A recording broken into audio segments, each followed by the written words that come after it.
And now to our commentary. Voters in Portland have about 10 days left to get their May ballots in. So we asked our commentators their opinions. How should Portlanders vote on the school bond and levy?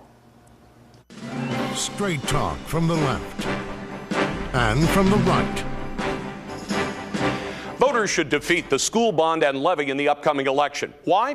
Portland public schools have not managed the money we all pay to support the schools, and the last thing you want to do with a bad money manager is give them even more. The current funding for Portland public schools is just shy of $13,000 per student per year. That's more than double what good private schools charge to educate. And before you blame the disabled students, that math doesn't work. The extra cost does not explain why public education is so expensive. Beyond that, a third of the kids drop out before graduation, and only about half meet grade level tests.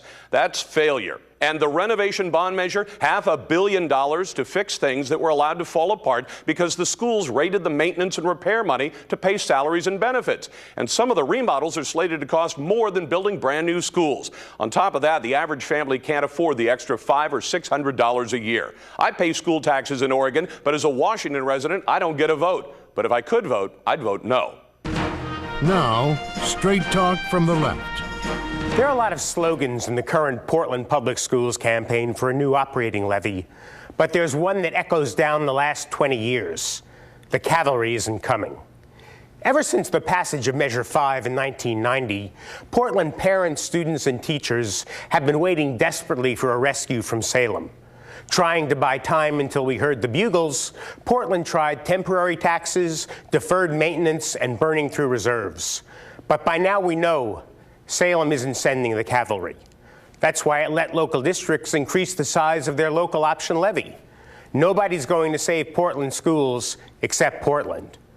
That's what the operating levy does. The schools will already lose teaching positions. The levy keeps them from losing hundreds more. Schools need the support of the community, but Portland badly needs the support of its schools to have a system that doesn't drive young families out of the city. Schools that might attract companies instead of scaring them off. We've spent 20 years listening for the cavalry from Salem. For this levy election, there's one strategy left. Saddle up. We're the cavalry.